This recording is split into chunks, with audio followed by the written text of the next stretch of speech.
evening, everyone. Translation is available. If you would like to listen to the plenary in Spanish, you can pick up the equipment back at the back table. Tenemos traducción al español. Si quiere escuchar la plenaria en español, por favor pasa a la mesa de atrás a buscar el equipo.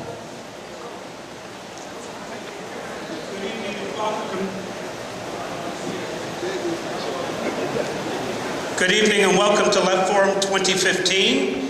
My name is Rob Robinson and I'm one of the board members here at Left Forum. And I'm Maria Carnamona.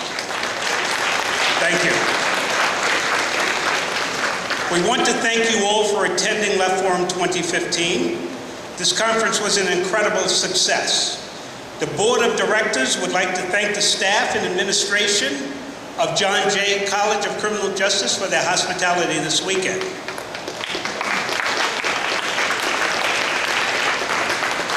This was Left Forum's second year at John Jay, and based on the early returns, attendees seemed to enjoy it. I said the conference was a success, and here are some of the numbers. We had over 400 panels, 1,300 speakers, 70 exhibitors, and close to 5,000 attendees.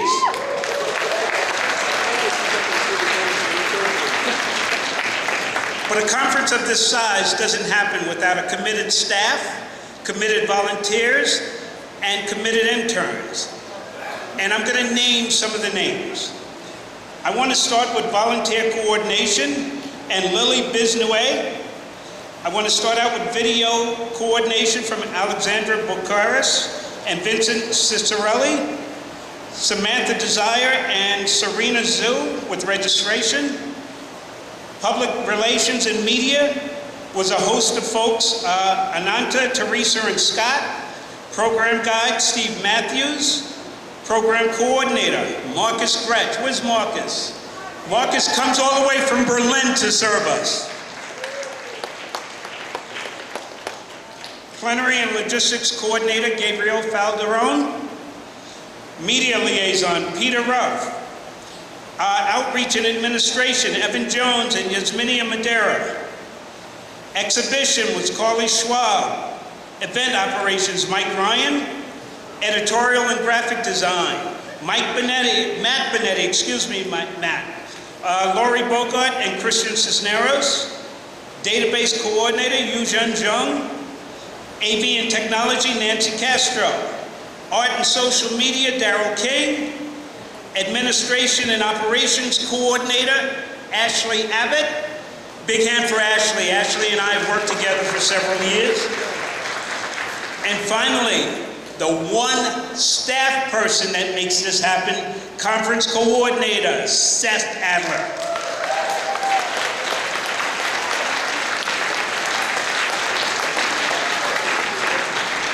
Finally, we'd like to acknowledge some of the 150 volunteers that made the conference operations at Left Forum a reality. There were 150 on-site volunteers, and we'd like to offer our gratitude to those folks.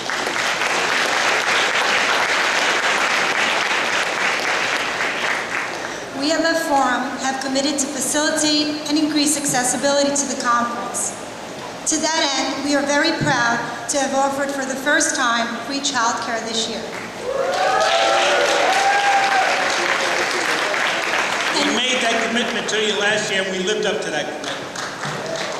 And free entry to interested high school students so that they too may join in at the discussions and debates taking place.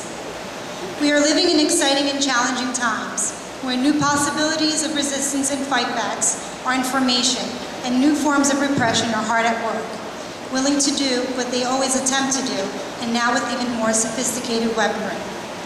Yet more than ever before, capitalism and its crises of income and wealth inequalities are being questioned globally. With the capitalist system failing so many, the cry for social justice is growing louder and louder. This is a critical time for the left to organize and strategize. The Left Forum was created and exists to provide an arena for dialogue on the most important matters affecting our world, with the fervent belief that this will help change it. With so much happening all over the world, we decided to make the issues, the so-called hot topics, the stars of this year's plenaries. Friday evening's plenary focuses discussion on anti-austerity politics and international political possibilities and challenges emerging in Europe and their impact on the world. On Saturday, we heard from speakers who explored social transformation in relation to the Black Lives Matter, the anti-police violence, and anti-police militarization justice movements. And finally, we have this evening's plenary.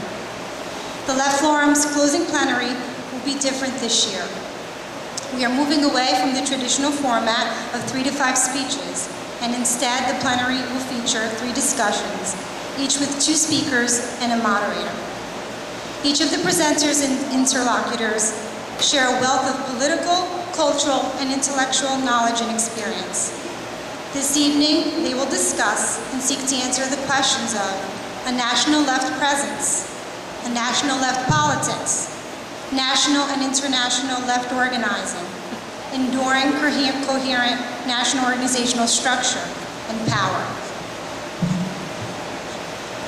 I'd just like to offer an apology. Stanley Aronowitz, another board member of Left Forum, lives close to where a crane fell this evening in New York City and is stuck in his apartment in Midtown Manhattan and can't be here. Tom Hayden, who was also on this plenary tonight, unfortunately suffered a stroke, so we could not bring you Tom Hayden. So our apologies and all the best wishes to Tom on a speedy recovery. I will begin with an introduction of our host for this evening, Ashley Franklin. Ashley is the lead organizer for the Fight for Souls of the Cities, which includes the Community Rights Campaign, and she co-leads the staff organizing team in Taking Action School Club base building program and helps lead the campaign's policy work.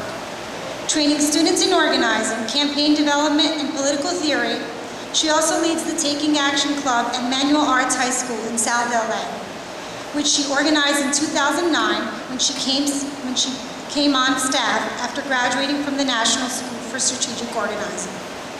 A graduate of Scripps College, she first got involved with Strategy Center as a high school student in the Scripps College Academy, a program for first-generation and low-income students. She was then active in the Community Rights Campaign during college, helping research truancy policy in the Los Angeles United School District. And our second host, Immortal Technique. Felipe Coronel, known as Immortal Technique, is a recording artist, filmmaker, writer, and activist. Hailing from Peru by way of Harlem, New York, he is one of the highest-selling independent artists, putting forth a combination of globally themed revolutionary music with a gritty, reality-based street hip-hop. Not only is he an artist, but also a human rights advocate, having traveled to places like Haiti and Afghanistan to provide relief through various nonprofits. He has also participated in several teaching workshops for adult prisons and juvenile facilities. As president of Viper Records, with 4 full studio albums, 3 mixtapes, with over 250,000 records sold, he has the hip-hop community highly anticipating his 5th studio album, The Middle Passage. He recently completed his People's Champion National Tour with Talib Kweli. And now I'd like to turn it over to Ashley and Immortal Technique.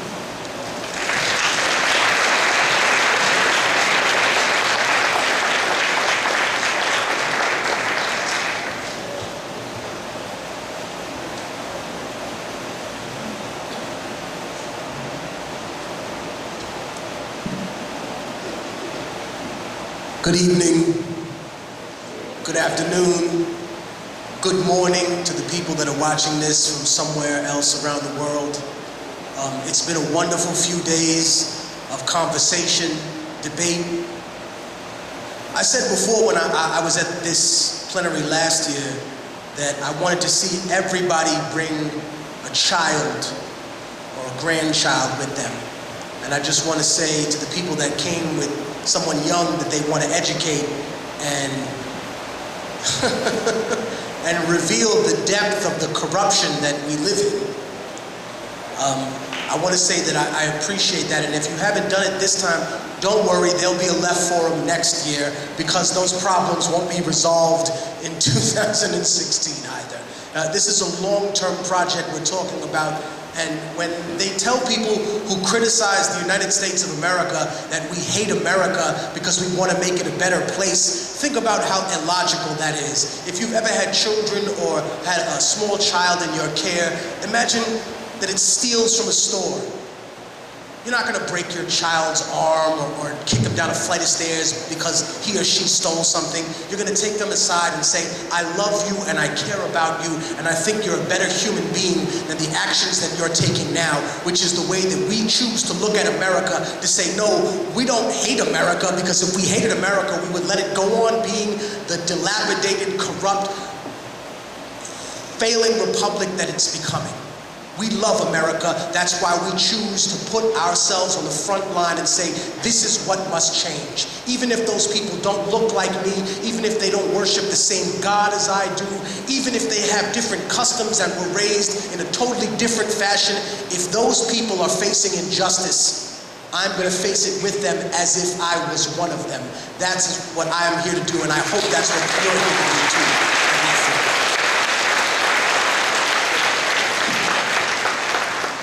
I want to introduce my esteemed and lovely co-host, Ashley, from the Labor Community Strategy Center. Please.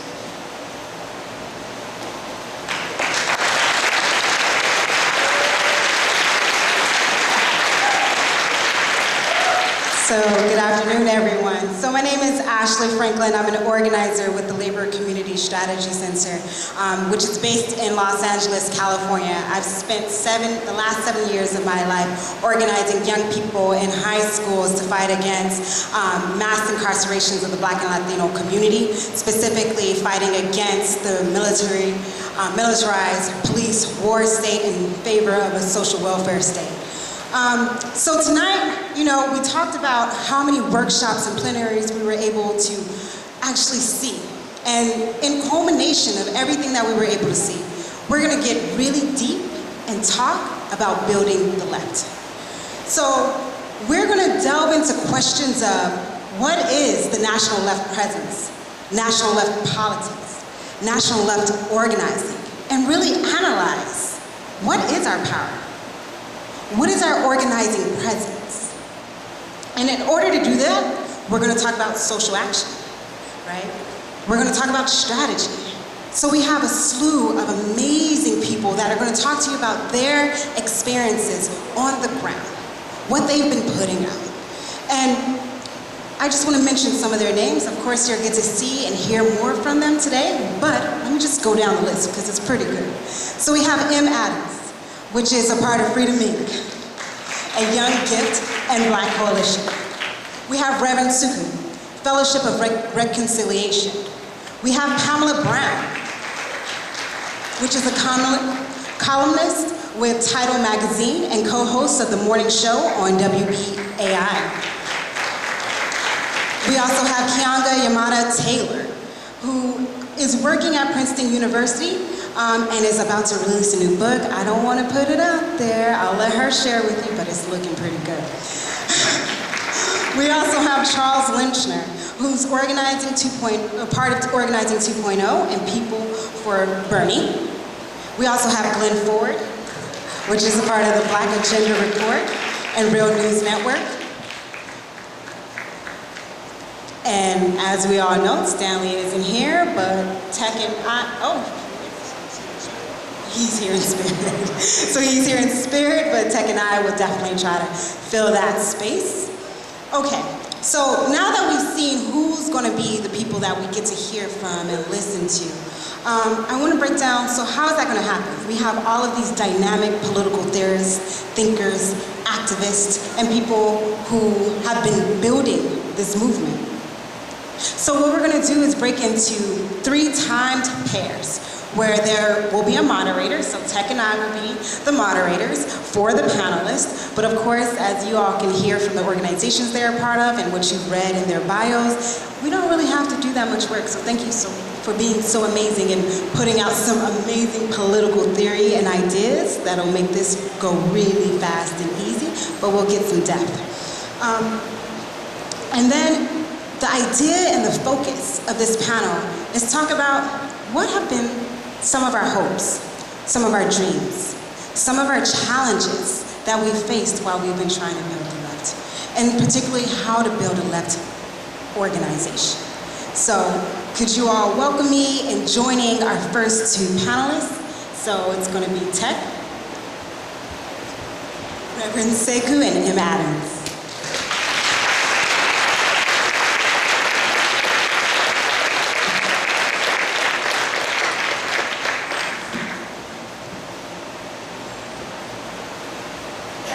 Water to the stage. It's just some hip hop shit we say.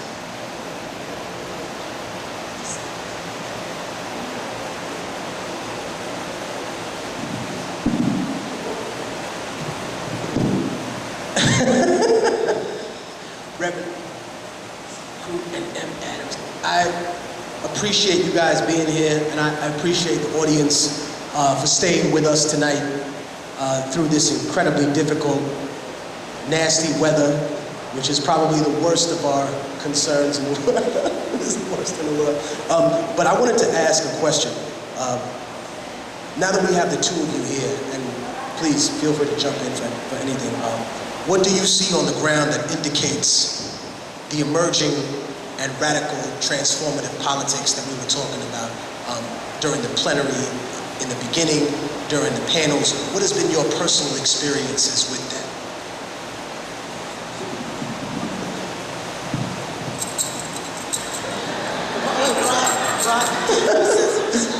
Cheating! Rock, paper, scissors, shoot. You're cheating again. Rock, paper, scissors, shoot. All right. Cheating. So I think a couple of things indicate that a movement is being built, and people are answering the call, I should say. So I think we have a couple of things. So I think we have the same group of people who've been organizing before, who are continuing to do movement building, political education, leadership development within communities, building out political platforms, really pushing out, I think, amazing things to bring our movement forward. And also, you have an entire group of people who were not organizing a couple of years ago, a year ago, who are energized and propelled into action, and who want to be part of organizations and who want to actually build movements. So I think we see an expansion in base building, and if not fully an expansion of base building, certainly the possibility. I think we've always said, we need more people, we want more people, we need more people, and I think that call is being answered. And not only do we have more people, but we have a lot more people who are willing to do a lot more work, which certainly makes the movement building mechanisms possible. And then I also think we see a whole generation of thinkers emerge, putting out their own theory, their own analysis of how they understand the world, proposing radical solutions to address deep-rooted radical problems. So I think there are a lot of elements present for movement building. There's certainly all the things that are happening internationally, right? So it's not only happening here in the States, but also work happening all over the country where we're in a really good time of complement in terms of social movements. I see that a lot of times people's initial reaction to anything that has to do with the movement, they automatically assume it will be nothing but elderly people there. However, within the course, and we need that because we need obviously guidance and direction from the elders, but I've seen within the course of this re-emergence of the movement now, because the movement never went away, and people go, movement's coming on. Movement's always been here, but there are so many more young people. What would either of you attribute that to? Is it just because it's in a young person's face that they can't accept that? The way any person here, if they were in their teenage years, would have been unable to, or is it a growing pain? I mean, from your experience in working closely with those children in Ferguson, wherever you may find them being the victims of that sort of systemic brutality and the taking away of their civil rights, what has been the catalyst for moving the youth towards the movement in your experience? Well, I think a couple of things. One, I mean, at one level, black people have always had a tenuous agreement with America, which is that we always know you're going to oppress us. It's just like, I don't care how right-wing you are or how radical you are. Some black parent, some black elder told you, baby, white folks are the dangerous. And we have various solutions, right? You be twice as good and twice as smart just to get the opportunity to be told no. Right? W.B. Du Bois had a PhD from Harvard and couldn't teach there. So that's one. Some of us gonna lock our hair, change our names, become extremely Afrocentric, and return to a mythical African past that never existed, but it's like sweet home and beloved. It's not better, it's just different. Part of what our struggle is, but part of that tenuous agreement with America has been is that you won't disrespect us. So if you look at the slave rebellions, many of the slave insurrections happen after children who have died at the hands of masters. And that's what we saw in Ferguson. And so what has happened is that there has been a significant generation of petty bourgeois black leadership that has been preoccupied with access to material toys and positions without any systematic change, subjecting themselves to the neoliberal option in which individual ascension replaces community progress. And so for a younger generation of folks in which who have emerged for 8 years, they've had a black president, a black attorney general, black elected officials, black CEOs, black police chiefs, and the quality of their life has essentially gotten worse. And so when they left that baby in the street for 4.5 hours, they broke the agreement. And so young folks was like, fuck that. Right? So, some of them hadn't read any Marx. They hadn't read any of them papers with the bad font that we like to pass out. And they said, fuck that, we're not going home. And so I think part of what has been that at one level, you can't get the level of youth resistance without the objective material conditions of a black face as the head of the American empire. Because they look at it and they say, oh, the emperor has no clothes. And so I think part of is that, and I think also what is unique about this moment is that this moment, and I said this earlier and I'm going to say it until the day I die, which is the day of the cisgendered black messiah leading us to the promised land are over. They're just over. Martin Luther King ain't coming back. Those days are over.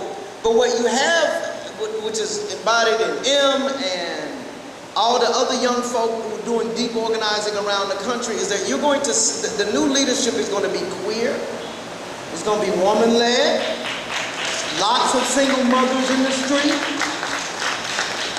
it's going to be transnational.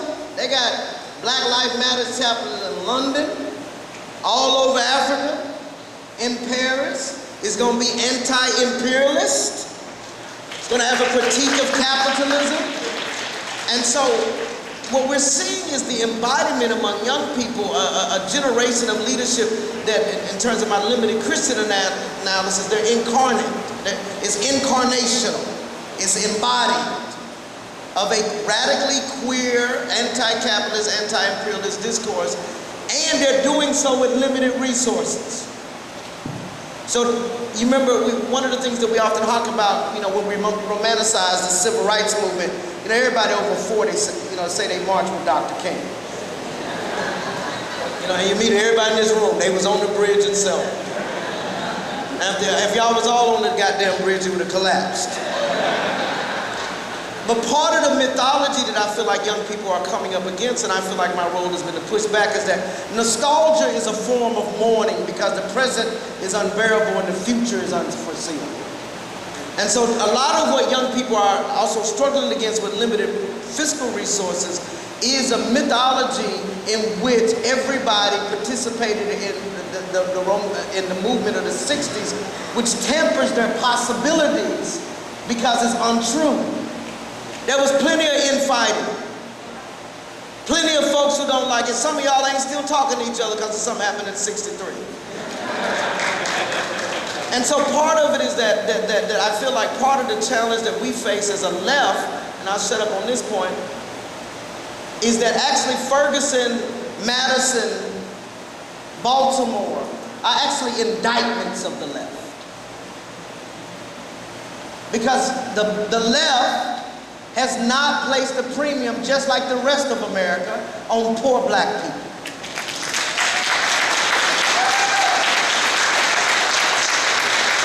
And I know I ain't got no power, but I wish I could issue a fatwa that you can't pass out no papers, you can't ask nobody to come to your meeting until you done broke bread at a black funeral, because black people trust you enough that they want you standing next to them when they're putting their parents in the ground.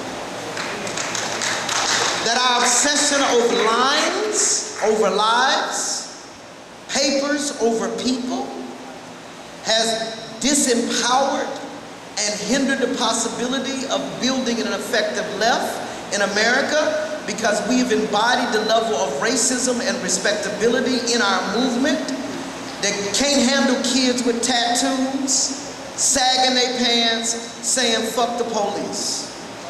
And until we resolve that contradiction, I don't think we build a significant left, and I don't think young people will respect us. Okay, thank you very much.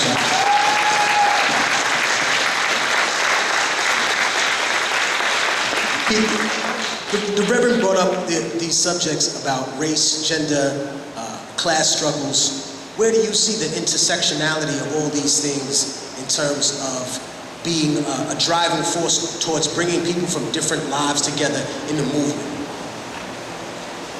You know, that's one of those questions where it's like, well, how do you really answer that? Right. So where do I see intersectionality, or why does intersectionality matter?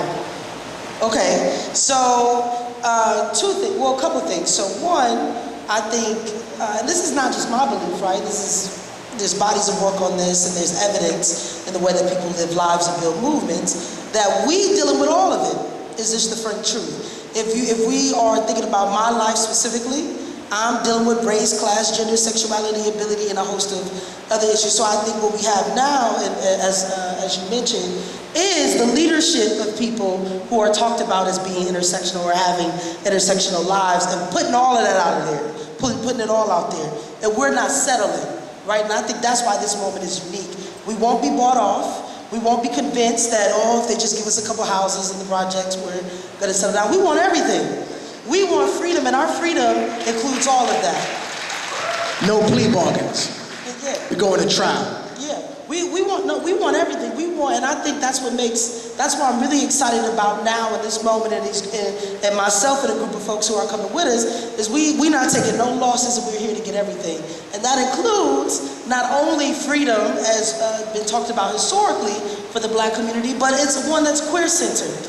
One that's women-led, one that accounts for the wide array of abilities, the one that accounts for folks who've been incarcerated or is currently stuck in the system, homeless, and a whole host of other things, different nationality or immigration or refugee statuses. And so I think that that is the movement. That's it. So when you ask me, so this is one of the reasons why I love Black Lives Matter, and this particular thing gets underplayed, is it's about black people, but it's about all black people and all facets of black lives, identities, and issues that are related to that. And so what you'll see, and what I've witnessed is, whether or not people have been formally trained, is this, you'll see people using the human rights framework to explain the rights of black people and what they deserve, right? You'll hear them saying, we are given this, or we're taking this because we're human, and because we're human, we deserve all of this, all parts of our identity. We're fighting for our ability to walk safely down the street out of a nightclub and not be murdered by the police, and not to be assaulted based on our gender and sexuality. So to me, identity and intersectionality is at the root of all of this. It is just as present and just as necessary as a call for black liberation and the black politic. It is the living politic.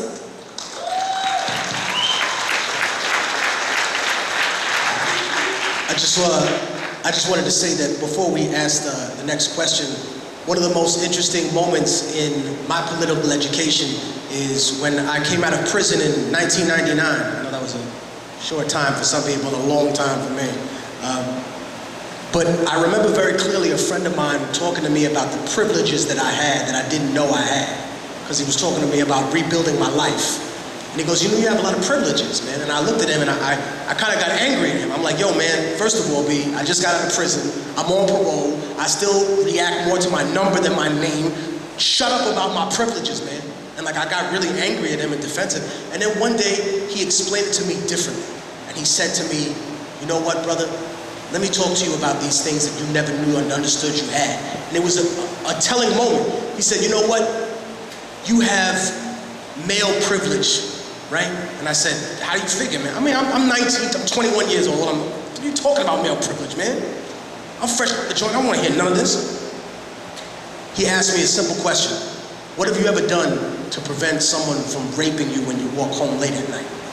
And it hit me right then and there. I said, oh damn, I do have a male privilege. He said, you have a citizenship privilege, don't you?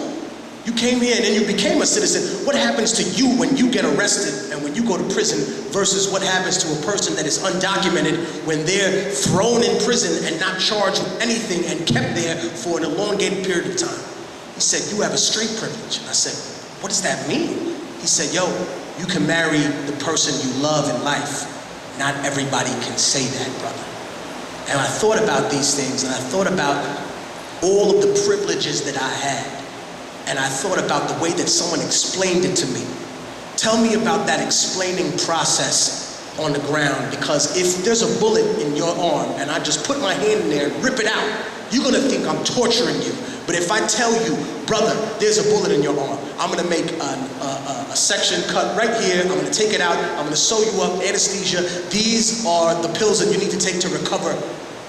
That's the difference in between explaining the truth to someone and throwing the truth at them. People get angry when you throw the truth at them. Why? Wouldn't you be angry if you were sleeping comfortably and someone shook you awake at 4 o'clock in the morning just to tell you the truth?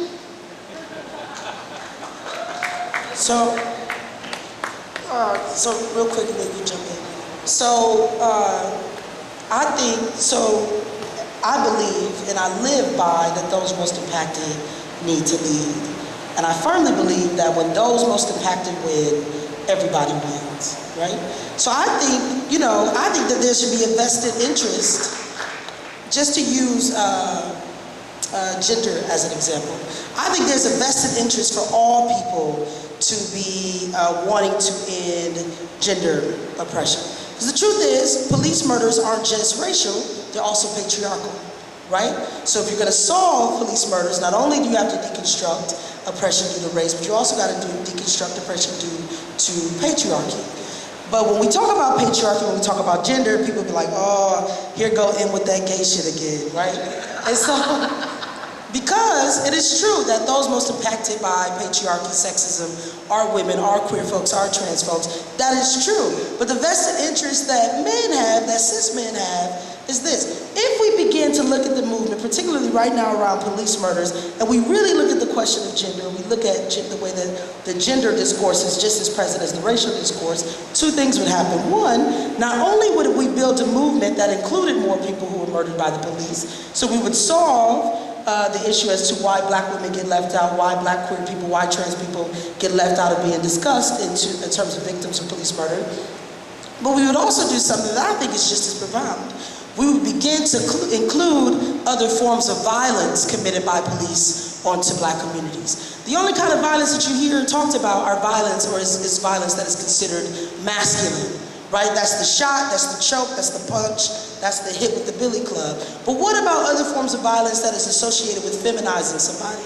Like rape, like sexual violence, like forcing people to strip, like doing all of this other kind of stuff. So not only would talking about gender impact and greatly benefit queer folks and women folks, but it would allow the stories of the way that black men, or men in general, are impacted by police violence to expand and to broaden. So we have a deep invested interest in all of this. I mean, and I think people should get behind it because they like me.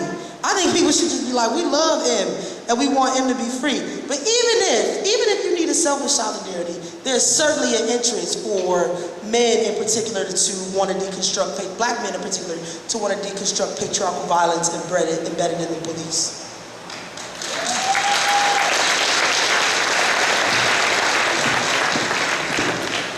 What they said.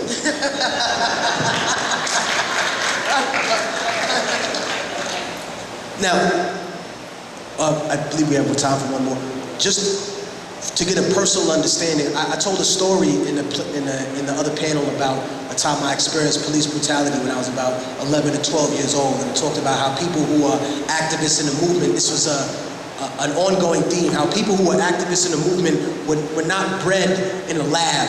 You know what I mean? They were not sent to some camp far away to train for years until they became an activist. Most of them were people who were just living their regular lives, and they could not turn away from the injustice that they saw.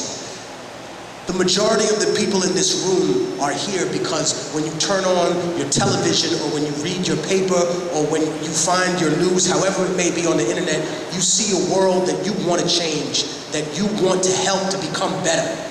What was that moment for the two of you? It doesn't have to be an epiphany moment, but it could be a collective moment, or a time in your life, or a period in which you decided, this is my calling, this is who I am.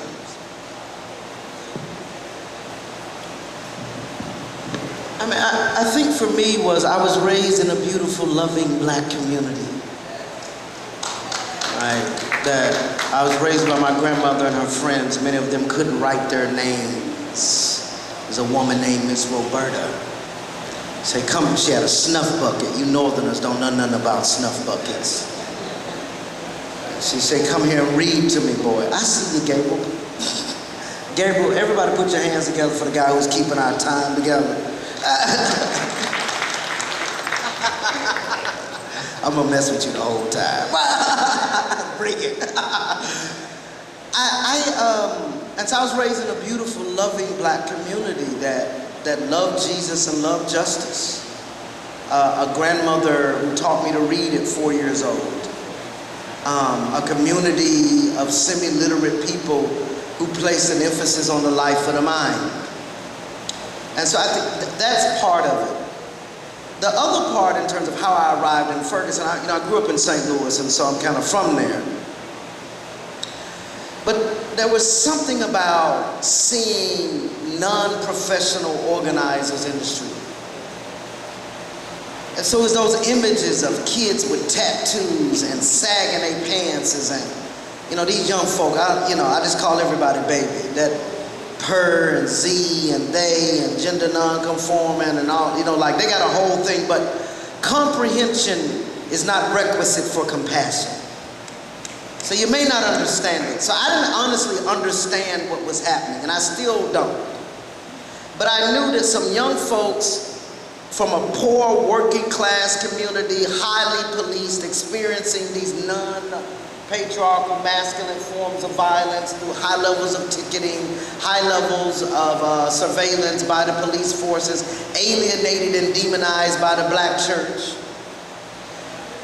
with no resources, no nonprofit industrial complex, NAACP, Urban League, Al Sharpton ain't there. Just some poor kids who said, fuck you, I'm not going home. And as a religious creature, we tend to be reactionary and conservative. I'm a bit of a missionary to Christianity, trying to save it from itself. And then because of the radicality of these queer youth in the street, helped me to rediscover my own radical voice. It was, you know what I'm saying? It was like they opened up the space in a different way. And I was like, well, fuck this. I'm getting in the street. If they in the street, I gotta be in the street. And so for me, the way I frame it is I was born again in the streets of Ferguson. And I've seen the face of God. And God is queer. And God is angry. God is a single mother. God says, fuck the police. And so what has happened for me is that they open up a space for me to kind of find my own radical voice in a different way, to the point that it forced me out of the pulpit. So I resigned from my congregation. So I moved back to St. Louis, and I spent most of my day chasing behind young people. Baby, don't do that. Baby, this is how you do civil disobedience. And it's non-violent if you hit that. Yeah, baby, don't do that. But and even when they're wrong, I'll never say a word about them in public wrong. That they're wrong. I'll always defend them. Now I'm gonna cuss them out behind and when we get in the room. But they're our children. And I just want to say lastly for the white folks, particularly for the white left, right ideas don't lead to right behavior. Philosophy, Germany dominated European philosophy for 800 years and then Hitler pops out. So right ideas. Until each one of the white folks in this room are morally impacted and cosmically shaken. So when you see a black baby laying in the street and it hits you like it's your own child, that's the only time we're gonna win.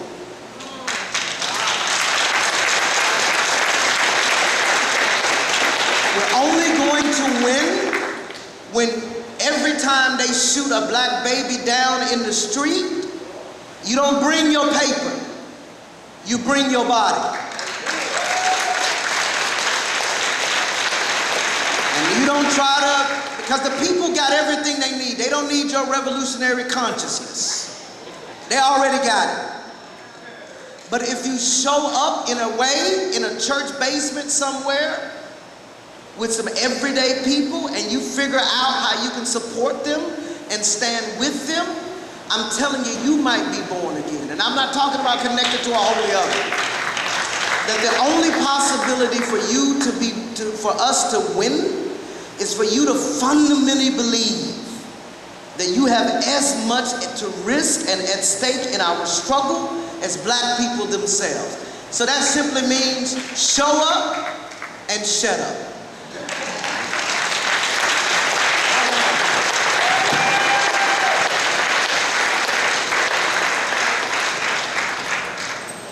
What they said.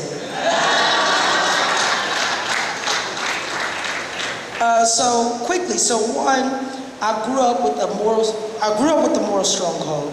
So my grandmother, who was in church more than she was at home, really indoctrinated me with, I think, values of righteousness that I won't just associate with one particular religion or another. So I grew up sort of knowing that it was wrong that people were living in the street and that everybody was poor, or we could never have anything to eat. I've always had those values, and when I got older and began to read different things or learn different things, I was really able to put, a systems analysis, some leftist language, whatever, on top of that sort of, to me, made it very natural that I move into the organizing work. But really what did it, what really did it in my soul was, so at the beginning we played rock, paper, scissors.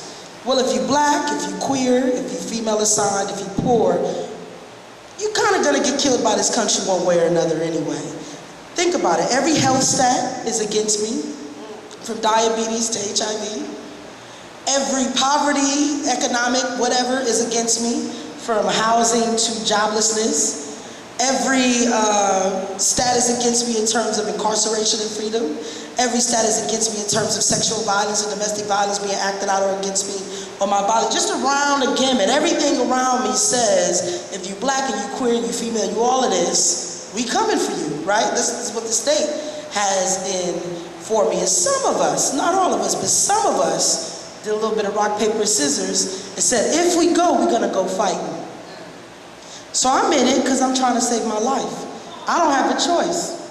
What other choice I got?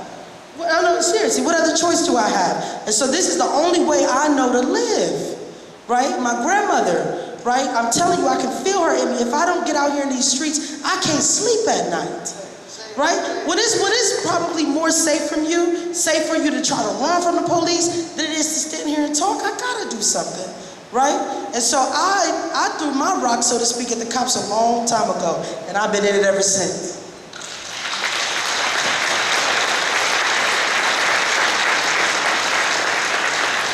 I just want to say that this is a topic that we had touched on previously, the idea of faith coexisting or being a catalyst or playing a role in somebody's revolutionary mentality. But the thing that we discussed about is saying that if, for example, you claim Jesus as your personal savior, or if you're Muslim or Jewish or Hindu or whatever faith that you have, it's not enough just to say that's what you are, right? I was saying this when we left. If I say I'm a martial artist and a child comes in here and one hitter quitters me, or if I say I'm a doctor and someone needs the Heimlich and I can't even do that for them, then I'm not really a doctor, and I'm not a jiu-jitsu master. But at the same time, if you're going to talk about Jesus, or if you're going to talk about revolution or revolutionary movements, then you have to walk in the steps of Jesus to be a Christian, which means you have to feed the poor. It's not about telling people they can't get married to someone because of one line in a book. It's about saying all the other things that exemplify the message I'm going to bring to you. I'll be out in the street with the prostitutes, the people that are so poor that they can't afford any other living, so they're so poor they're selling their bodies in a slum. I'm going to be with the people that are drug addicted, those people that have been left behind by the government, that are thrown in prison having a disease. It's important that we realize that this conversation isn't just limited to the faith that we have in God that's supposed to separate us from our revolutionary politics. No, that is our faith. Those revolutionary politics and that utopia of freedom, that's our heaven. Getting there, that's our journey. And love is our God. I love y'all. Thank you very much.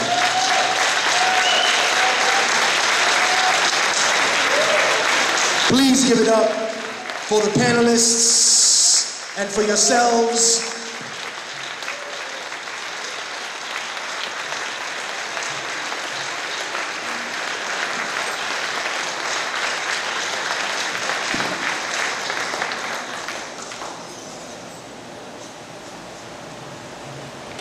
That was a great panel, right? All right. So we're going to transition into the second portion of our panel. And, I think we have some pretty cool folks who've been out on the ground from Pam.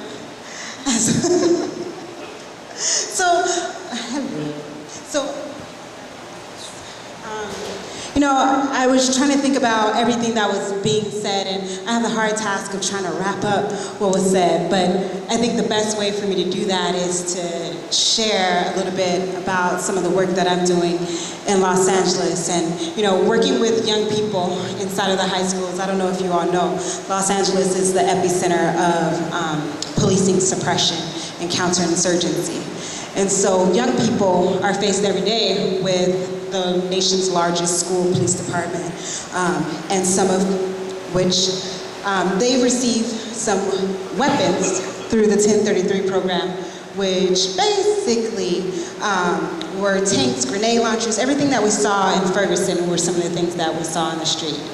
And for a lot of the Black young people that we were working with, a lot of their questions and their questioning is, our demands seem to be centered around reforming the very system that's causing the harm on us.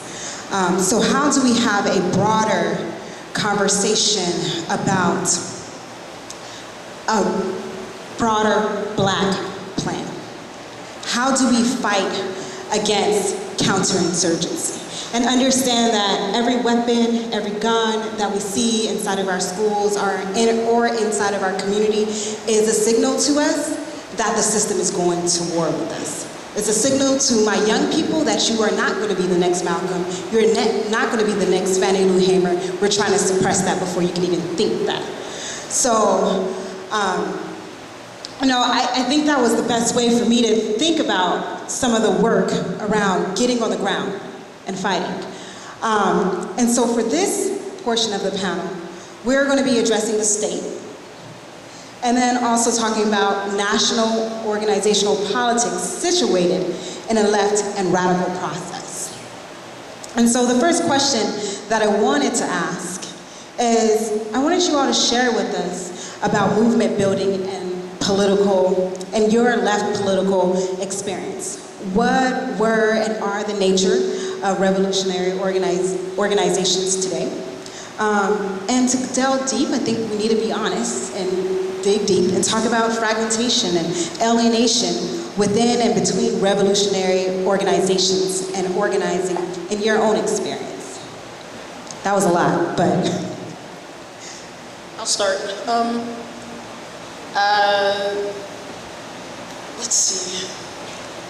I think the clearest way to start with that question is to actually look to the past, because I think that when we're talking about the fragmentation of the left today, or just even the smallness of the left today, I think that we have to look at that in the context of what happened to the left during the last Black insurgency and during the last period of when there was a larger, significant left at the end of the 1960s and into the 1970s. And I think that there were a couple of things at play in terms of a concerted effort to destabilize the left. And in this case, I'll talk specifically about the Black left. I think on the one hand, there was the unquestionable assault by the state to crush and obliterate Black revolutionaries, and even the Black radicalism from the destruction of Detroit and allowing Detroit to end up in the situation it is today, to the massacre of Black Panthers, to the incarceration of Black Panthers and other Black radicals. I think that was a clear, unquestionable aspect of the strategy of the state to not just undermine the left, but to really obliterate any notion that you should fight back, that you should resist, that you should have a different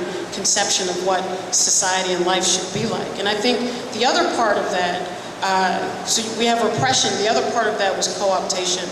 And the absorption of a layer of African Americans into the system to both demonstrate that American capitalism could work, could be successful, and to also shift the burden of governing Black urban spaces at that time from white political machines to Black political machines, with the hope that that would be able to help remove at least one of the antagonisms that was driving the Black rebellions of the 1960s. And so I think in many ways the left is still recovering from this very concerted effort of destabilization in the 1960s, at the end of the 1960s and the 1970s. But I think that where the hope lies is that it's very difficult to talk about the rebuilding of the left outside of the context of the rebuilding of social movements in general. And so I think that we are in a situation now where for the first time in more than a generation, that there is an actual living, breathing social movement unfolding right in our midst right now. And that represents, to me at least, the best hope and possibility of the revitalization of the broad left, but also the revolutionary left as well.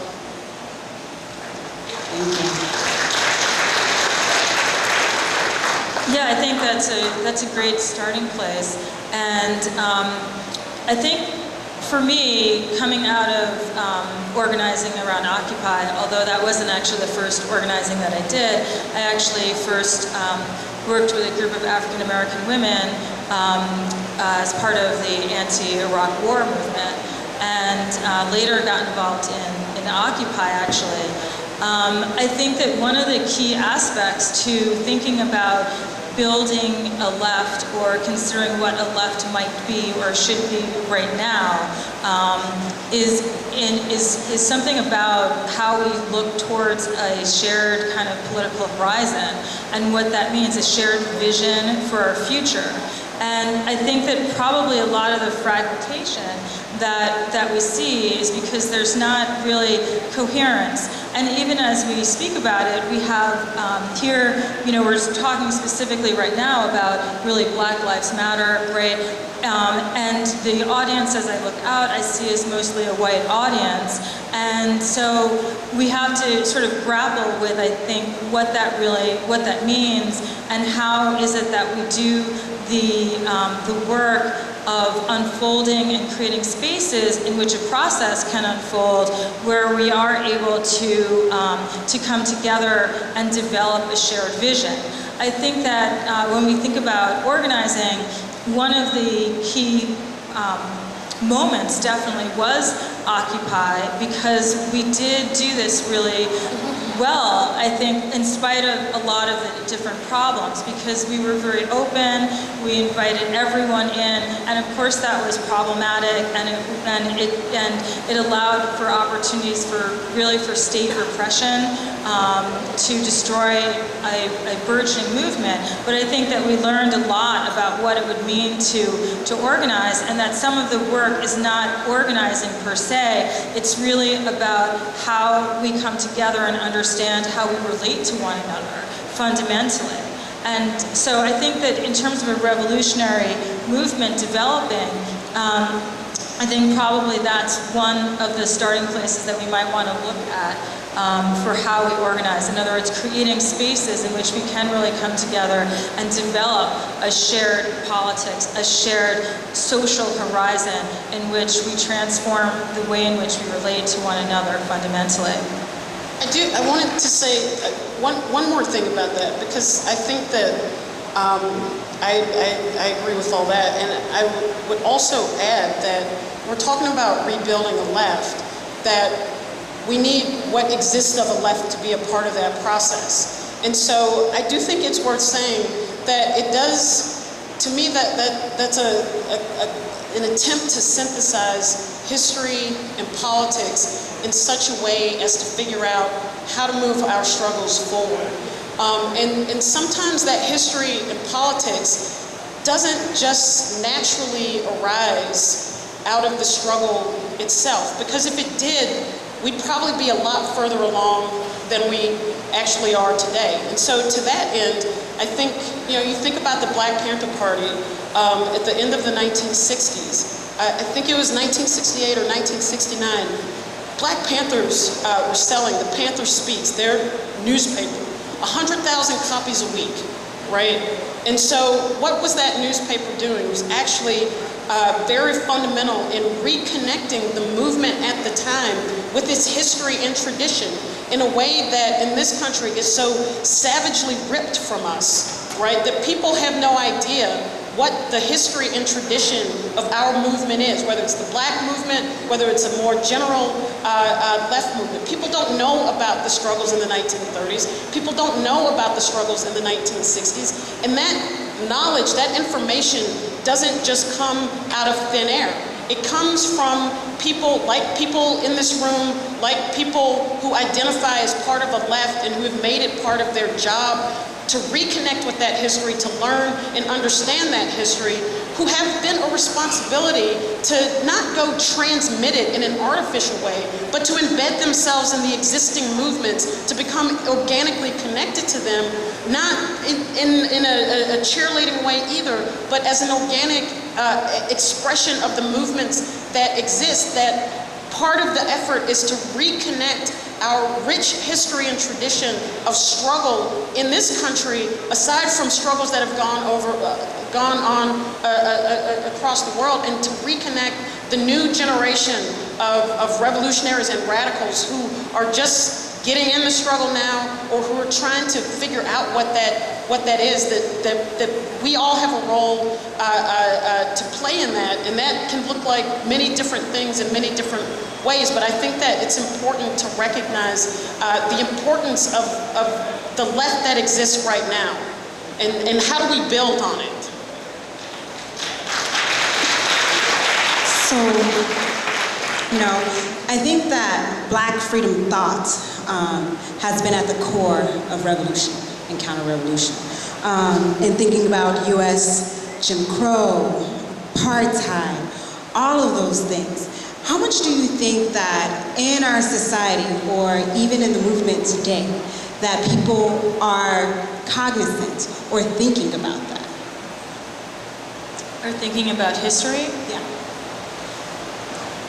Well, I'm not sure of the answer how much people. I think they are thinking about history. Although, I guess what I would say to that is the concern that I have is the way in which we analyze that history and don't sort of fetishize that history.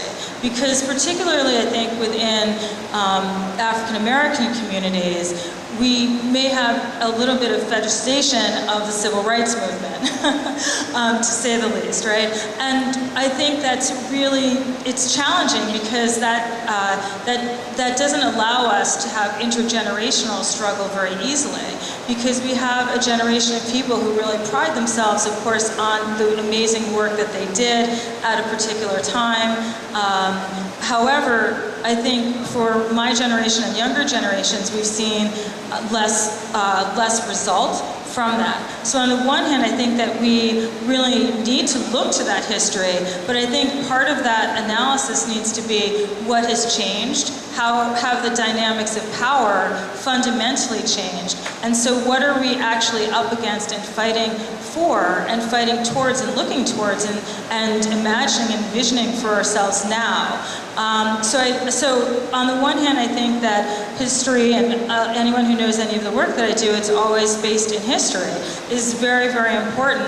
But on the other hand, I think that we need to create a newer form of analysis and really think together about how power is manifest now. And part of that conversation possibly needs to be whether or not looking nationally is really the most effective strategy, since we have power constructs that really are multinational and morph and sort of grow and are very flexible across borders. So I think that that's part of the thinking, that we need to create spaces in which we can do that together, not from a perspective of necessarily coming with a belief about how things were in the past or how things should be right now, or theoretical ideas, but more of a kind of collective grappling, and then some kind of decision making, some kind of action, some kind of learning from that, and an unfolding process so that we can really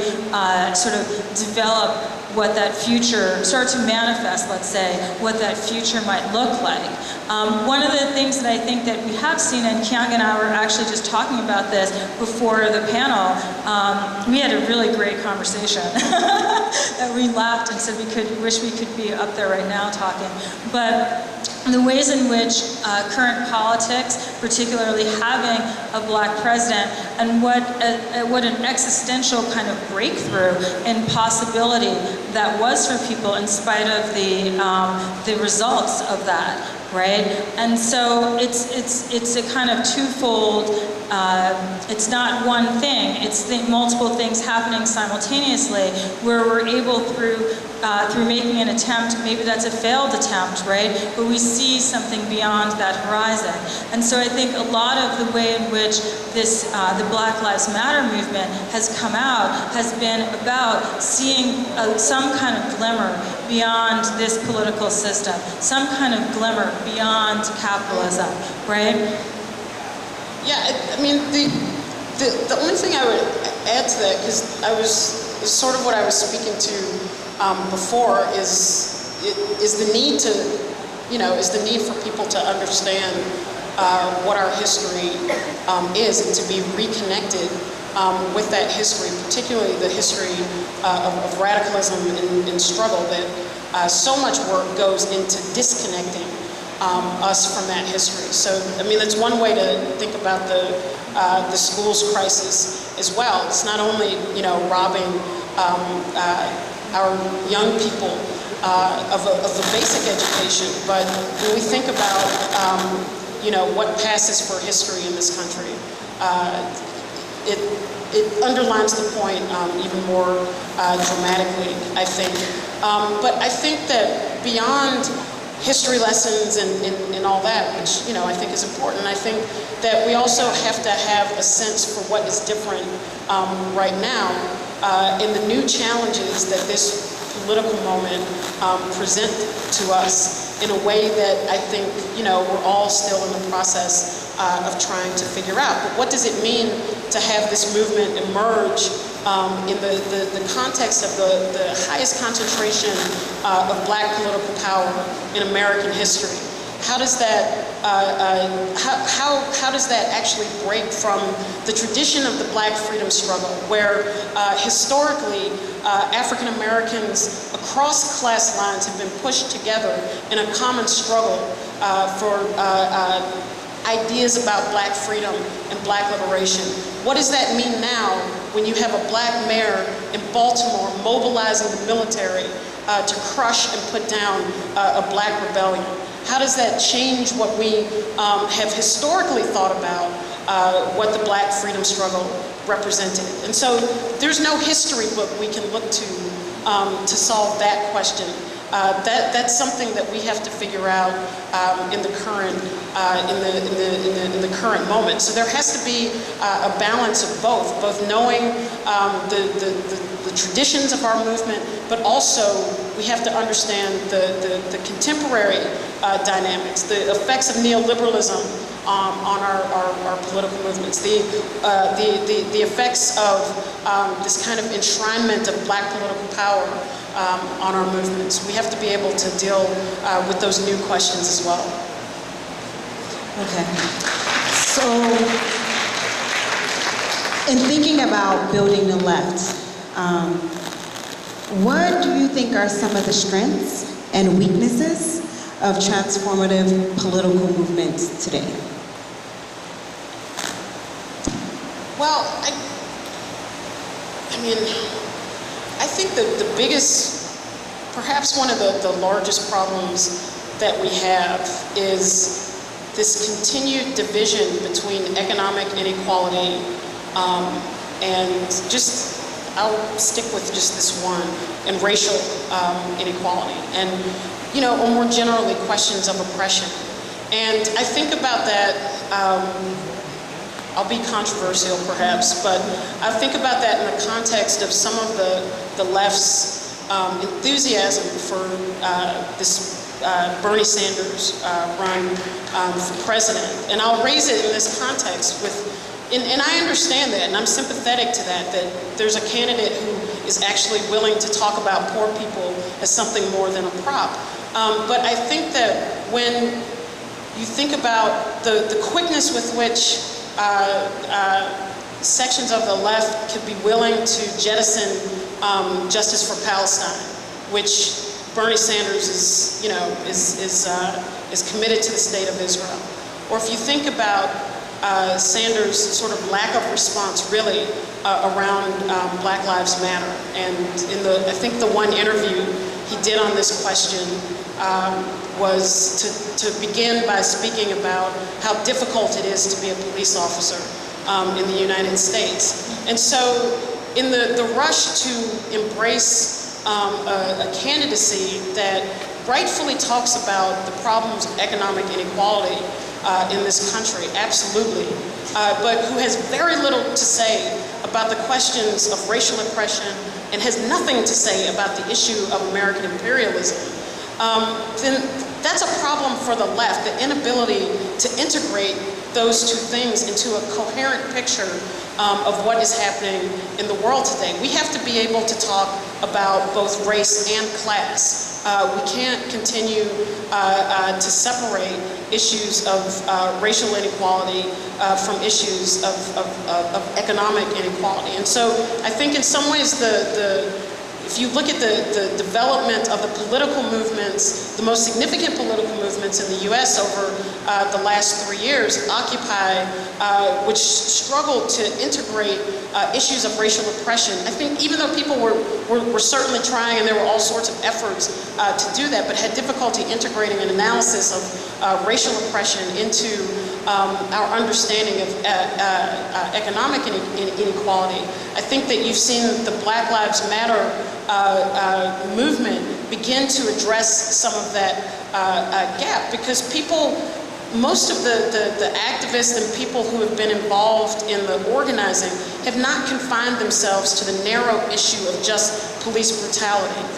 They've been able to connect issues of policing, with issues of poverty and inequality in the neighborhoods where Black people are concentrated. And in some ways, that's the product of what King said was the importance, Martin Luther King said, was the importance of the Black movement itself, because it crystallizes more than any other struggle in the United States the contradictions of American capitalism, that the Black struggle shows more than anything, the problems of racism, militarization, or militarism, and commercialism in American society. And it's often why it's been the Black struggle, the Black movement, that is the pivot to social movements in general in this country. And I think that you can begin to see the makings of that with the Black Lives Matter movement, which has been able to highlight racial inequality and put it in a context of growing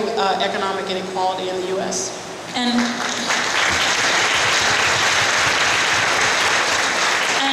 I think that that's such a critical point. And what's really interesting to me about the way in which Black Lives Matter has been translated through the media, right, has been that, of course, this economic piece is pulled right out. It's in other words, it's left out of the conversation, and it just has been reduced to, you know, this is about the police, we can get rid of bad apples, let's put body cameras on them. I mean, these crazy ideas that none of the organizers, at least that I've heard speak, have ever really endorsed. And so I think part of this conflict and the difficulty in talking about both race and class at the same time is something that may come through in this conversation that African American people have been really vocal about ongoingly, which is about liberation, ultimately. And when we, I think, generally at various levels and various understandings, even via the sort of assimilation techniques that led to a Black president, right? Even via that, it's been about liberation from race itself. How do you get out of that situation of being racialized, of being dehumanized, and maybe is it by driving a BMW? You know, so all of these levels are there to this as well, but it's always somehow articulated through understandings and a deep just sensibility for liberation, right? And I think one of the interesting things is that, and you mentioned Palestine, I work on a lot of Palestinian issues, and am involved in them and care a lot, care very deeply about them. You always hear liberation mentioned as a part of that struggle, of course, right? That's only natural. But we never really hear liberation articulated as part of a process for white Americans, right? And so it makes it very difficult because it may be that the understanding, the self-understanding, the identity doesn't feel necessarily like something that one would need or desire to be liberated from very naturally. But it's possible also that until we can articulate that sort of common aspect of liberation itself, right? And maybe those are liberation from different forms of racialization and understanding the ways in which this class conversation is a very racialized perspective. I think that we're going to not be able to sort of formulate something that's cohesive.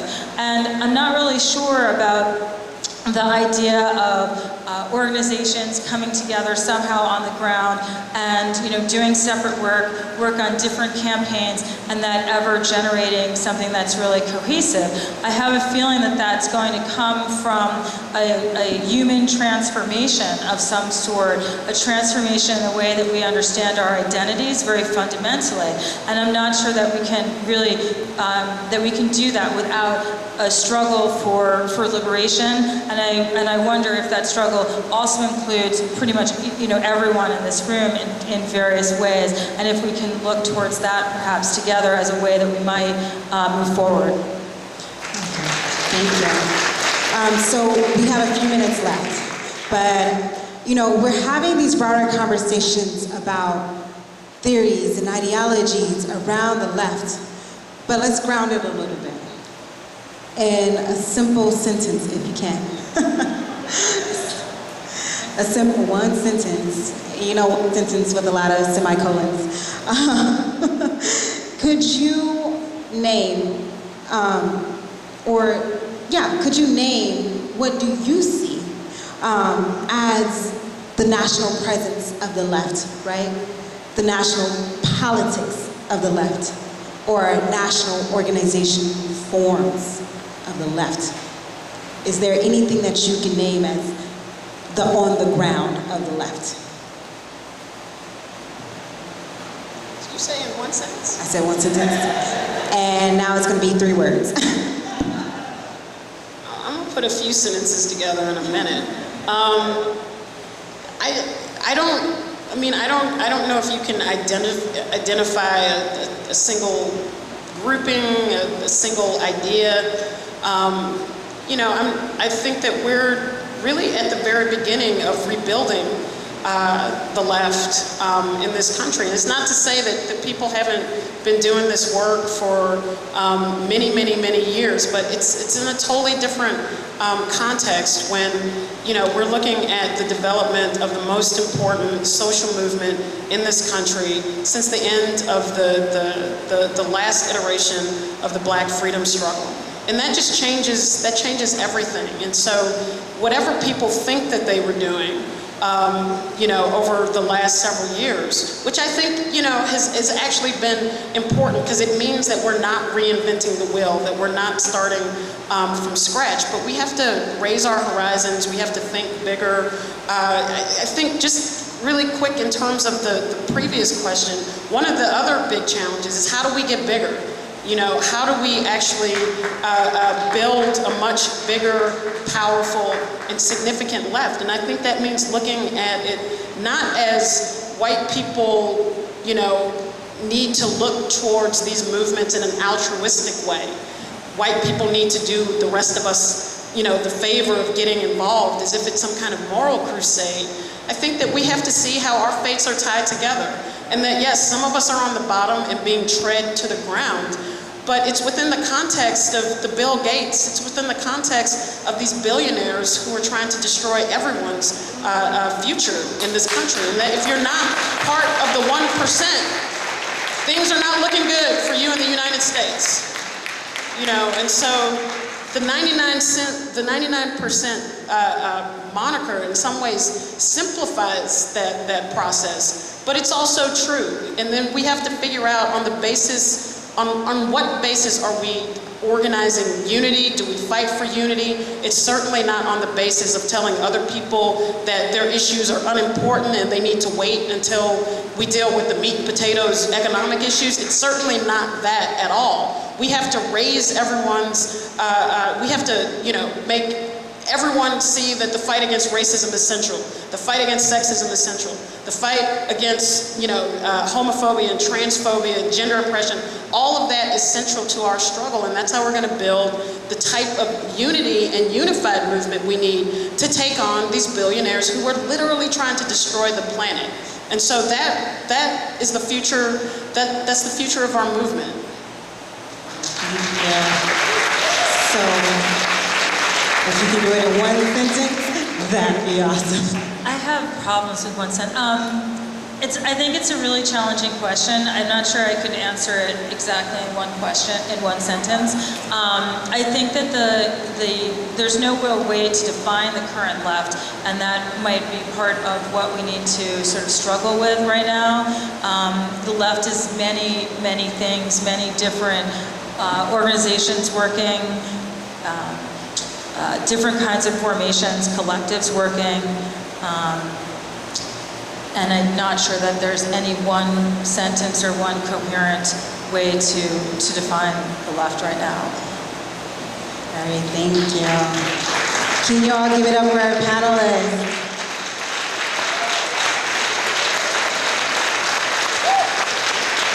So we're gonna have Tech come back up on stage, and I'd like to welcome him, as well as Mr. Glen Ford, as well as Mr. Lenchner.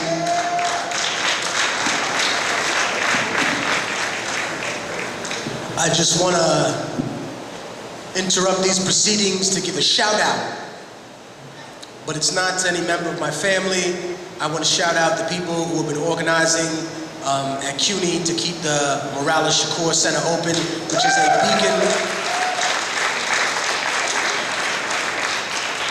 a beacon of revolutionary organizing that is open to everyone in the public. We're not trying to open this space to monopolize it.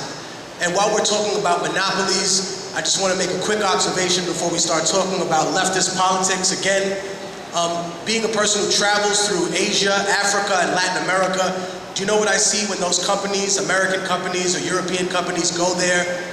They're not terrified or scared of socialism or communism anymore. They're absolutely horrified of real capitalism, because their problem is that they go to these places and try to set up a monopoly. They had a company store for the 60s, 70s, and then in the 80s, they began to flip it back and talk about how they would help the people with all of these magnanimous things that these resources that were being taken out of their country would buy.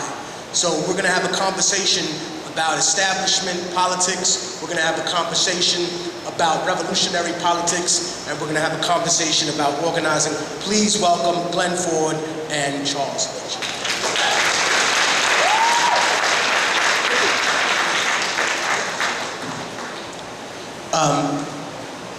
Often when people say that a socialist state fails or a communist state fails, the economic system is always the scapegoat.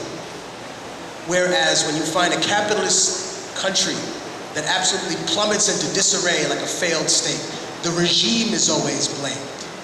Tell me, in each of your opinions, seeing the economic crisis that occurred a few years ago and its residual effects now, did capitalism fail in America?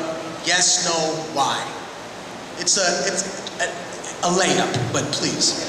Capitalism is defined by catastrophe followed by better times, certainly for the employers, followed by its boom and bust and boom and bust. But the contradictions of the system do accumulate, and they've been accumulating for a long time, and the ability of the system to export those contradictions, like by forming colonies all over the world and putting people under super exploitation and stealing folks' land by instituting slavery and getting free labor. Well, that has allowed the capitalist boom and bust economy to export its contradictions. But you can't do that forever. And now we are in what I think is a period of fatal decline of the global capitalist system, with finance capital now hegemonic. That means they call all the shots. These are people who make nothing but want to monetize and control everything. In some ways, the final crisis of capitalism is possibly the hegemony of that financial class. They certainly don't know how to do anything in terms of organizing the world. They don't have long-term visions. They go for the maximum profit under all circumstances, and so make multiple mistakes all of the time. Their savior is that the United States military is as large as all the other militaries in the world. And this tends to encourage these wild capitalists into even more adventures, which lead to actually more contradictions that they think can be papered over by the military might of the United States. That is not working. I think it actually accelerates the decline of the system.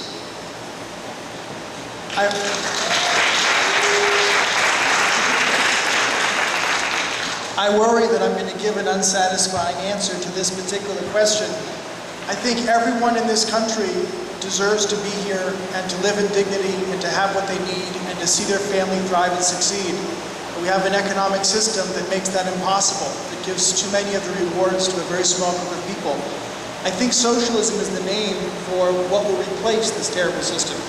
And I know that people call what we have, capitalism, although there's some people who wish that we were even more capitalist than we are, say like Rand Paul. So I'm not going to theorize about how I think the end game is going to play out. I'm just going to say I'm going to stay close to struggles where someone that I know is going to get $50 an hour, or paid family leave, or paid sick days, and leave the deeper analysis to comrades like Glen. Well, when we use that term failed state, most of the states that are supposedly failing today are being made to fail by the active efforts of the United States. And they most want to fail those states that are working for the people. So they would like Venezuela to fail. They've been trying to make Cuba fail for more than 50 years. They are willing to destabilize and cause chaos in whole regions in order to make regimes fail and to disconnect people from one another. So the greatest source of chaos and destruction, and I'm talking about of the social variety in the world today, is U.S. imperialism. But they're doing that because largely, the largest impetus now is because their hold on the world economy is slipping, because they're not the centers of production, the production of real things in the world today, because their plan to have the banks in London and New York and in Europe and elsewhere somehow control the production that goes on in China and India and Brazil from afar with the help of the U.S. military does not work. If you are the place that produces things and you have sovereignty, then there is going to be political power that also accrues. And that weighs against the dominance of the United States. They become desperate and they try to overthrow and regime change everybody. Thank you very much. This is an interesting question.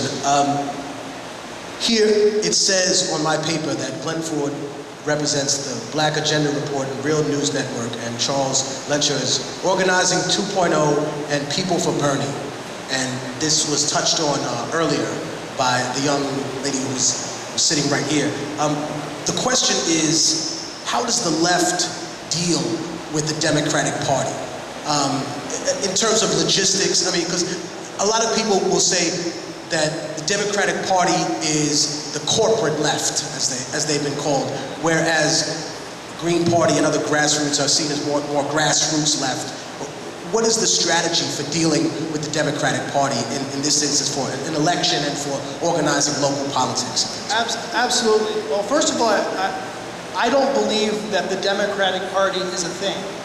The Democratic Party for me is a set of interest groups that cooperate during election time, and they represent different groups with different interests. Some of those groups that represent the corporations are fighting for things like TPP, and they fight for imperialism. They do many things that you and I would both disagree with, or all three of us disagree with. But other parts of the Democratic Party are fighting to have more rights for unions and increased wages for low-income workers and more rights for people who work so that our families can be better off. And those other parts of the Democratic Party, in my opinion, shouldn't be conflated with the other parts. I think it's Carl Davidson who talks about there being a six-party system in this country, not a two-party system. And within that theory, there's four elements in the Democratic Party.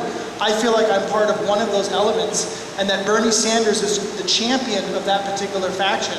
And I'm going to do what I can to support him because I'd like to help make that faction victorious over the corporations.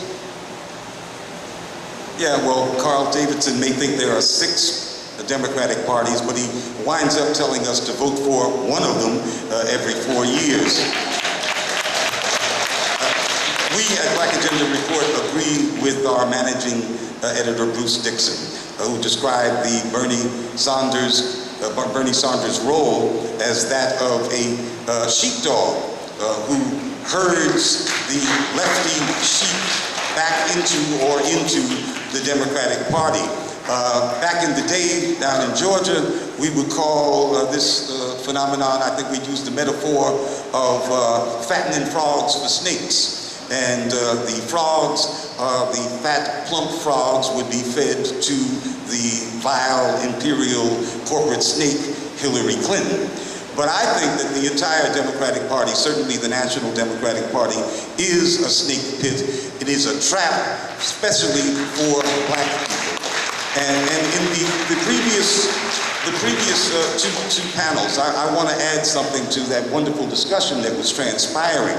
If we talk about the left and in its real constituent parts, and certainly black folks are at the core of that left, we really have to understand that the black polity in the United States and the white polity are different polities, and ideologically they are different.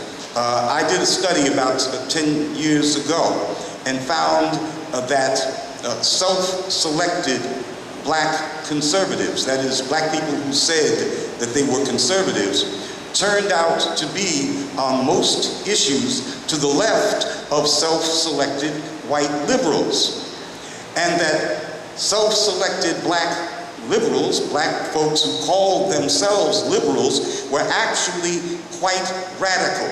So the black polity is the most progressive, left-leaning polity in the United States. There was a study done by a think tank out of San Francisco. Basically, I think it was called Where the Left Lives. And the social scientist who was running the study assumed, even though he was not going to let his assumptions affect his study, he assumed that the cities that had the strongest left would be, to him, the usual ones: Cambridge, Massachusetts, and Madison, Wisconsin, and San Francisco. But when the data came in from his study, he found that the most left-wing cities were Detroit and DC and New Orleans, because that's where the left lives. So when this Democratic Party, part of that big business duopoly, sits like a grotesque sumo wrestler on top of the black community, squeezing all the radicalism out of it, that is a very serious situation. We have a situation in which virtually all of the civic organizations in Black America, the Urban League and the NAACP, are annexes of the Democratic Party. And that does not to mention Jesse's Push and King Rat, Pitbull, Al Sharpton's National Action Network. So the Democratic Party pervades and permeates the black community, and yet it is far to the right of the black community, and Democratic operatives represent a right wing of the black community. So the Democratic Party is actually a clear and present danger, certainly in Black America, to the expression of a left-wing world view. Thank you.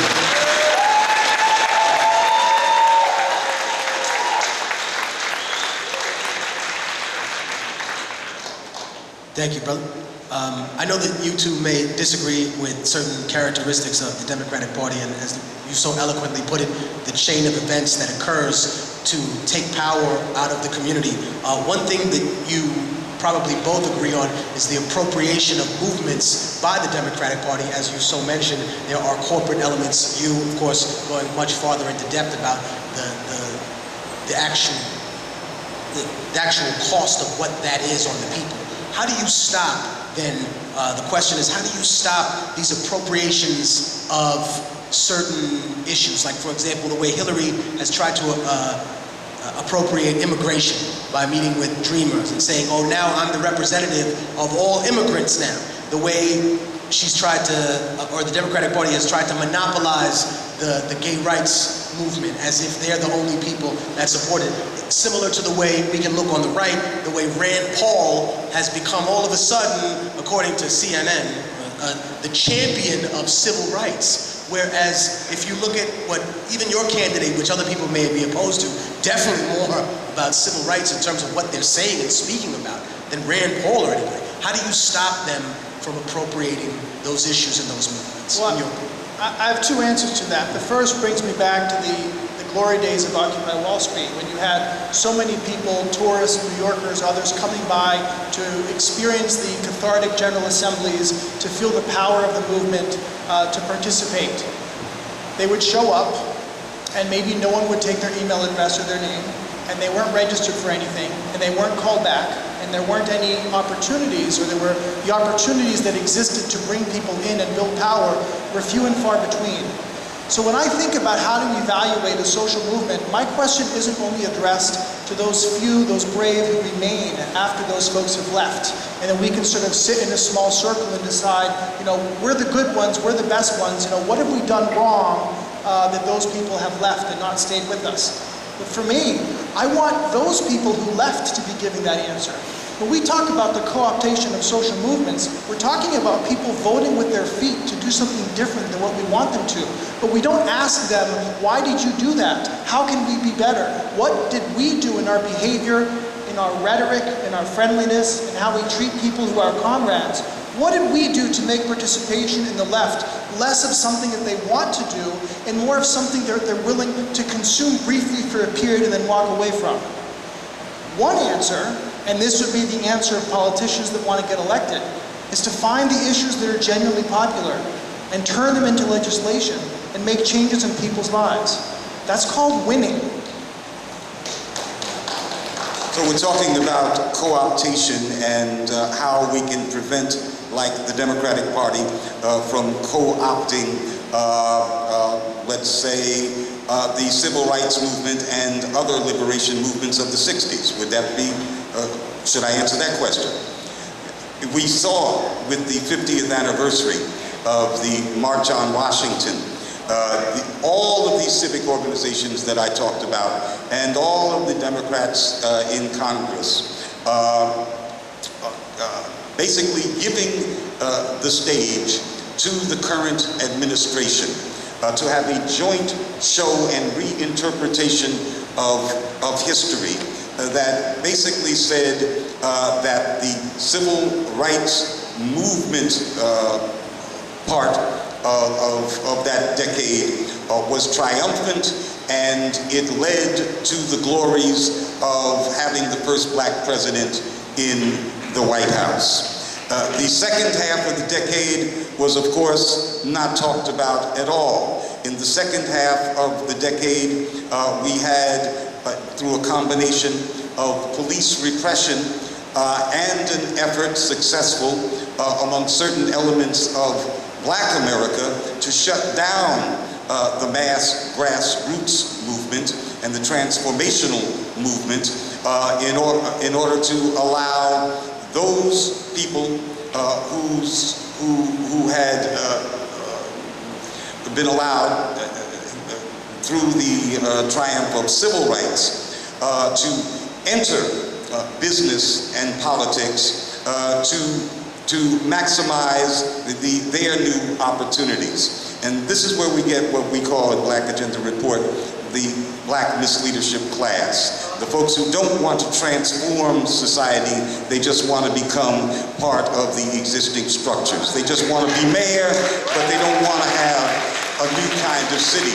They don't want to examine how one can build a city that is worthy of having a majority Black or a majority Latino population. They just want to be mayor.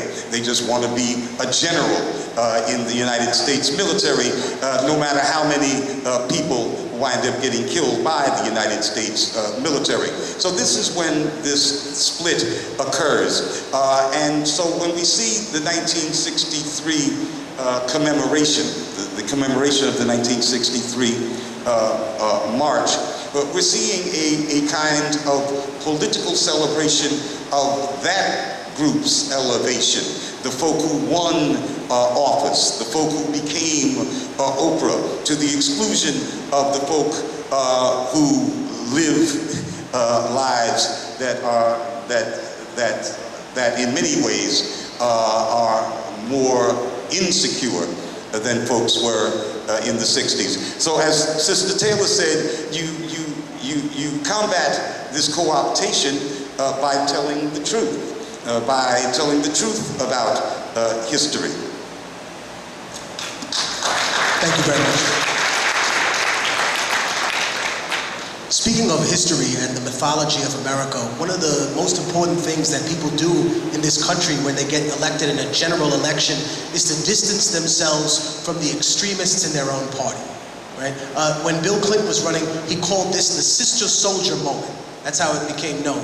He got into an argument with a woman rapper named Sister Soldier, who was talking about violence, racism, rape and murder in the ghetto, police not caring about any of those things. And Bill Clinton famously came after her to say, oh, you know, you're a racist, made all these other magnanimous claims. Then later on, Obama had to distance himself from a man who he had gone to church with for 20 years. Republicans do this only with people from a faith-based community that go way too far, like Westboro Baptist.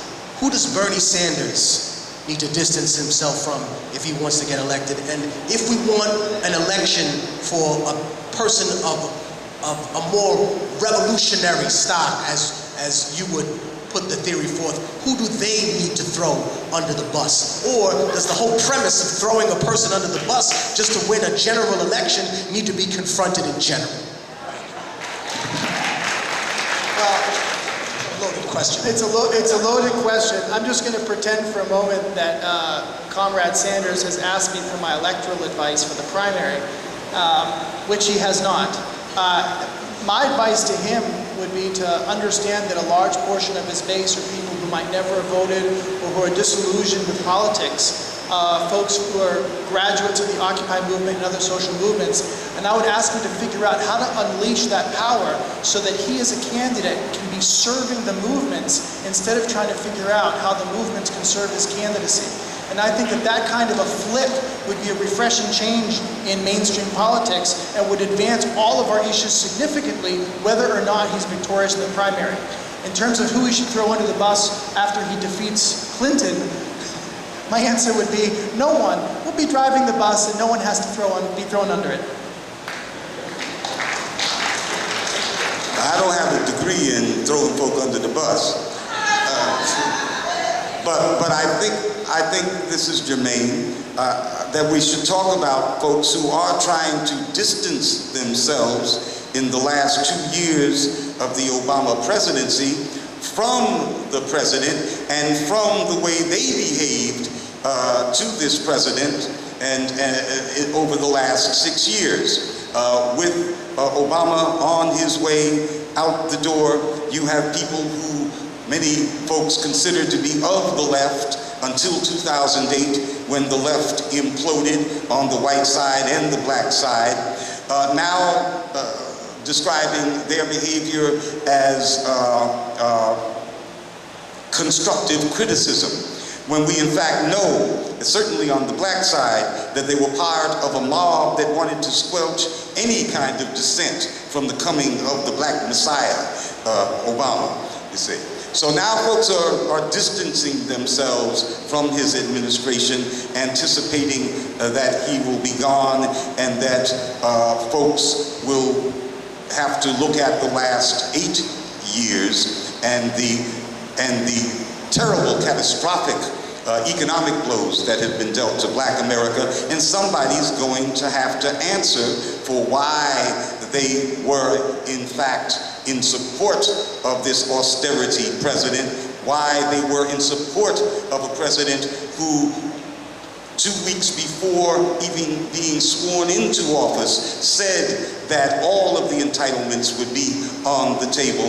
Why did they circle the wagons around him and defend him at any cost while he basically conducted a Republican light administration? They're going to have to answer for that. And so they are hoping to distance themselves. But I can tell you that we've taken down all of their actions. We've made note, we took names, and we're not going to let any of them escape their past.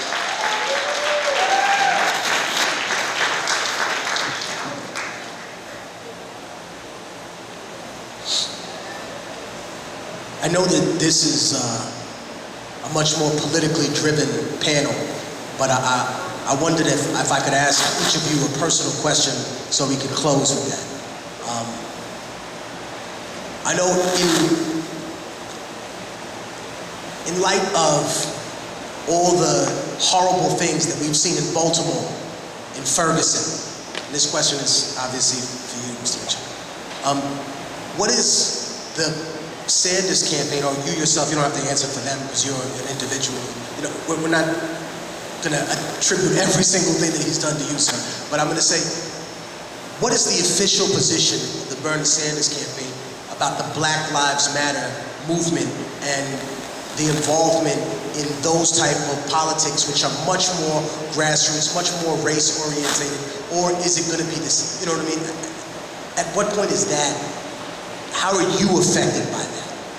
What was the, especially, you know, being a person, we talked about the white left, you being obviously a white leftist, what was the position where you felt you had to become involved in those type of things? I think this question became more pointed last week. There was an article, I think, in Vox.com talking about the silence of Bernie Sanders about the Black Lives Matter movement, and talking about how even though on civil rights legislation, on actual policy positions, he's been on the right side, as most people will attest, but he hasn't really spoken out in a way that resonates in the way that we come to demand and expect from folks who are going to be our champions. And my answer is, I would like to see a movement push him to change and to be more inclusive, and not inclusive in a way where he hits the right notes to kind of, you know, put a checkbox around certain issues. What I mean is that as a candidate, I see him as needing to follow the people that need change most of all. And I see the role of folks like myself and people from Bernie in creating platforms where instead of us having to rely only on what Bernie Sanders, the candidate, says, we can fill our own people's platform with what our hopes and aspirations are, and then push a Bernie Sanders campaign forward to implement that. Because that's what democracy is. And that's a break from the paradigm of being totally dependent upon what your candidate does and says. I'm done with that. The role of the movement isn't to focus on some Democratic politician and then try to push him or her. The role of the movement is to change the relationship of forces on the ground using the power of the people. And the movement can expect that those forces of the Democratic Party and the Republican Party, which represent the capitalists who are in power, will move against them. All the energies that are expended in trying to appeal to the sensibilities and sensitivities of people who work for those bourgeois parties are wasted energies. You know, this president has invited the families of victims and many of the young organizers of this new movement to the White House in an attempt to co-opt them. He has spoken to them as if he is a sensitive person. I think by and large, especially with the young movement people, it hasn't worked. What we need to be focusing on is what the administration actually does. While the president makes all of those maudlin noises and says that Trayvon could have been my son, his Justice Department, Eric Holder's former Justice Department, has taken every opportunity that it had to argue before the Supreme Court, and every occasion it has argued in favor of police and police departments that have used excessive force. Now that is the fact that matters, not whether Obama is a sensitive guy. Obama might possibly be someone who you could talk to over a beer. But that's not going to change the way the United States will treat people who defy the authority of the police, the authority of the state itself. Ladies and gentlemen, please give a big round of applause for Glen and Charles Lenchner. Thank you very much, gentlemen. It's been an honor.